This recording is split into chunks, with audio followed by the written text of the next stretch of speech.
Quitting doesn't always mean leaving. Sometimes the real quitting happens when you stay and you slowly die inside while pretending that everything is fine. Most people are doing exactly that right now. They're numbing pain, avoiding the hard talks, and calling it commitment. And in the next 10 to 15 minutes or so, I'm going to break down the brutal psychology of why this happens when staying is actually the weak move, and exactly how to know if your relationship is worth fighting for or if you're just scared to walk away. Either way, you're going to get some clarity, okay? If you've ever felt stuck in a relationship that feels more like a cage than a home, this one is going to hit hard, okay? So stick with me, guys. Watch till the end. Hey guys, welcome back to my channel. If you are new here, my name is Laurin and welcome to Flourish with Laurin. On this channel, as you know, we talk about it all: relationships, human behavior, masculinity, femininity, polarity, psychology, and all of those uncomfortable truths that people would rather scroll past than actually face, okay? So if you're into bold, real, honest conversations that actually challenge how modern relationships actually work, hit subscribe right now, smash that like button, and if you're already feeling this, buckle up and get ready, okay? Comment below. I read every single one, or at least I try to respond to every single one. But tell me right now, have you ever stayed in something way longer than you should have? If you have, I want you to type stuck. All right, let's jump in. Buckle up, guys. We have been conditioned to treat problems like something we need to erase immediately, not understand them, not learn from them, just make the discomfort go away as fast as possible. So when a relationship starts falling apart, what do most people do? They reach for the Band-Aid. And what is that Band-Aid? Let's go to church and pray about it. Let's book a trip and reset. Let's grab some drinks and just forget about it. Let's move on, right? Or in 2026, you doom scroll on TikTok or Instagram side by side in silence while maybe you post some cute couple pics, hoping that the algorithm is going to magically fix your guys' vibe, okay? But it won't. And I'm not saying church is bad. I'm not saying vacations are bad. I am not saying a night out is bad, okay? I'm saying that you're often using those things to avoid the real problem. Prayer without action is just emotional relief. It feels spiritual, yes, but it doesn't force any type of confrontation that needs to happen. A trip, it just changes the scenery that you're in. So you don't actually have to deal with what's waiting at home, okay? But you have to. Of course, it feels better when you're on vacation, right? You're distracted. But the second you unpack the bags at home, everything you've been avoiding is still sitting right there. Same with drinking or just numbing out on your phone. You're not fixing anything. You're creating temporary peace in a situation that actually needs just real, raw honesty, okay? And here's the scary part, right? That couples never want to hear.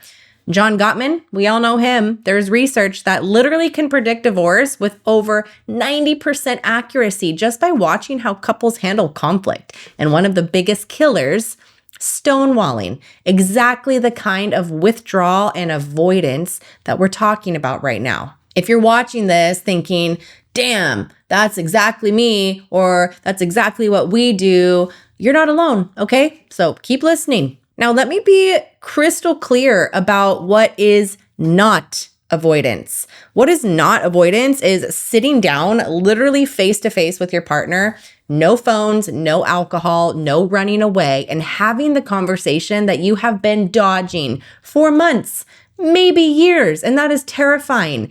It's literally saying to each other, this is how I feel, this is what's not working, this is where I'm at, this is where I'm struggling, and this is what I need, okay? And actually be willing to hear the same thing back to you, right? Even if it bruises your ego, even when it forces you to own your part. That is where real growth happens, not in comfort, ever, not in distractions, not in temporary highs, but in that discomfort, the vulnerability, and the accountability right there. It's both of you opening up instead of defending. You're identifying patterns, you're calling out behaviors, and you're adjusting together. It's beautiful. And then you have to ask the questions that couples chicken out on. Is this something that we can actually fix? Or are we forcing something that is no longer working? Because doing the work isn't one magical conversation. It's consistency. It's so much discipline, and it's literally showing up differently day after day by reading the other person, reading the room. And here's the truth that most people ignore or don't want to hear. Most relationships, they don't die from lack of love. That's not the case. They die because two people are not willing to do the work at the same time. One avoids, one tries, one grows, one resists, and the gap is what is destroying everything. There was a massive review of 74 studies with over 14,000 people, and it found that the demand withdrawal pattern, where one person is pushing to talk while the other one is shutting down or distracts, that is strongly linked to lower satisfaction, less intimacy, and more anxiety over time. Yet, we still pretend that a vacation or a glass of wine or just brushing things under the rug is the real fix, but it's not. Now, here's where people get it completely twisted.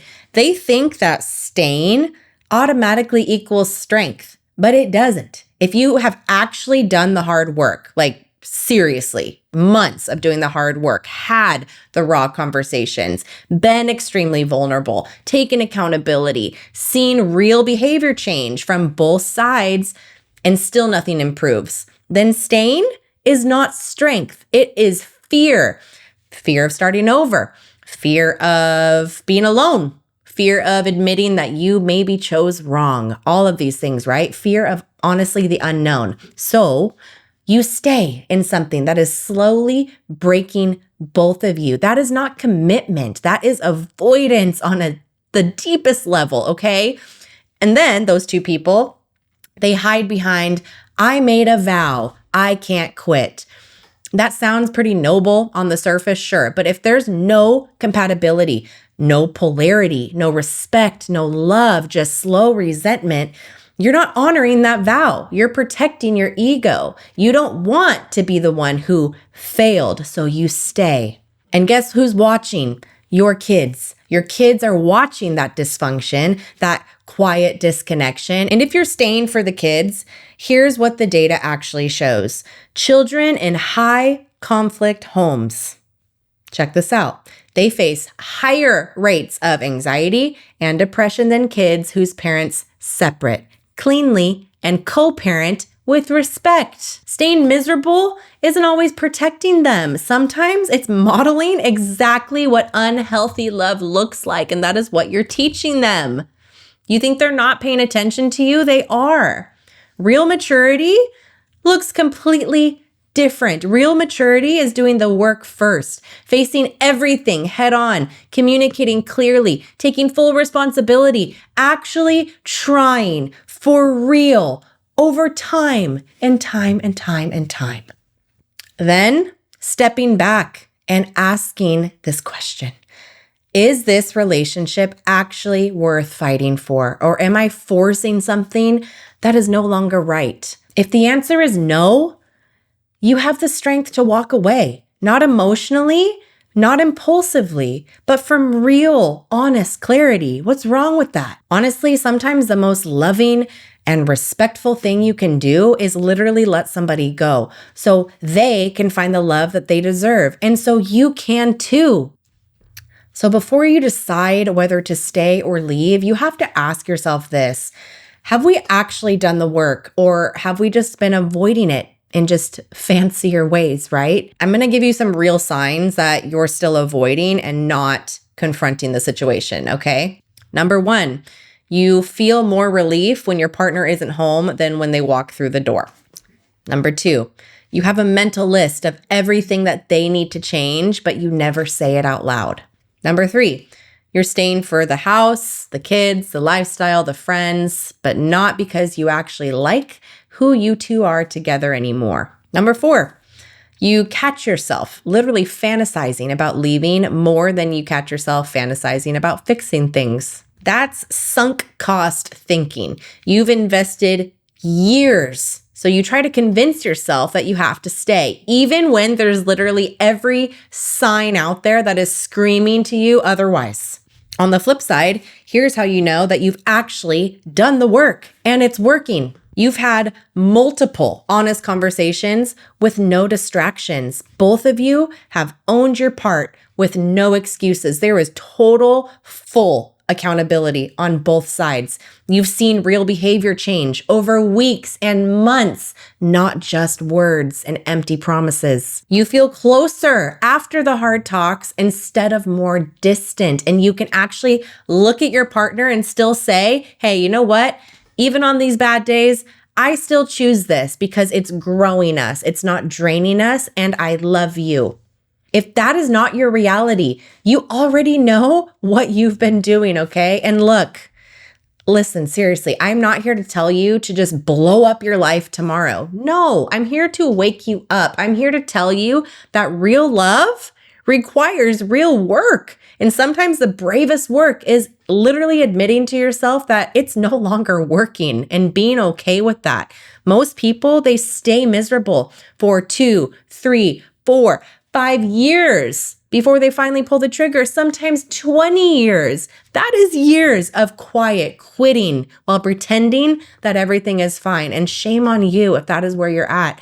You don't have to do that. You can face it now. You can. So guys, if this hit you, good, honestly, because most people, we don't need more advice, okay? We don't. We need more honesty, and it needs to be real, and honesty hurts sometimes, okay? If you are serious about fixing your relationship or figuring out if it's even worth saving, that's where I come in, and you can apply through the link in my bio, okay? If you're ready and really ready to do the work, okay? I say this time and time again. I'm not a therapist. I'm not a counselor. I'm not a psychiatrist. I don't hold any clinical license giving me a piece of paper telling me that I could be talking about these things. It's lived experience, and it is coaching. It's brutal, honest, hands-on coaching. And that is what most people need. Again, we don't need more sugarcoating BS anymore. We need more people getting stronger, waking up, doing something about their lives and actually doing it, not just talking about it. So part 2 is dropping soon, where we're going to go very deep, okay, on how to have the hard conversations without blowing it up, how to say the scary stuff, how to listen without getting defensive, and how to actually move things forward instead of fighting in circles. So hit subscribe if you haven't already, okay? That little bell, you see it? It's right there. Go hit it. Don't miss it. And if you're watching this thinking, damn, this is exactly us, I want you to drop it in the comments right now. Type avoiding or confronting. Tell me where you're at. Be brutally honest with yourself, okay? I read every comment and I reply to as many as I can. So thank you for watching. I will see you in the next one. And you guys keep flourishing.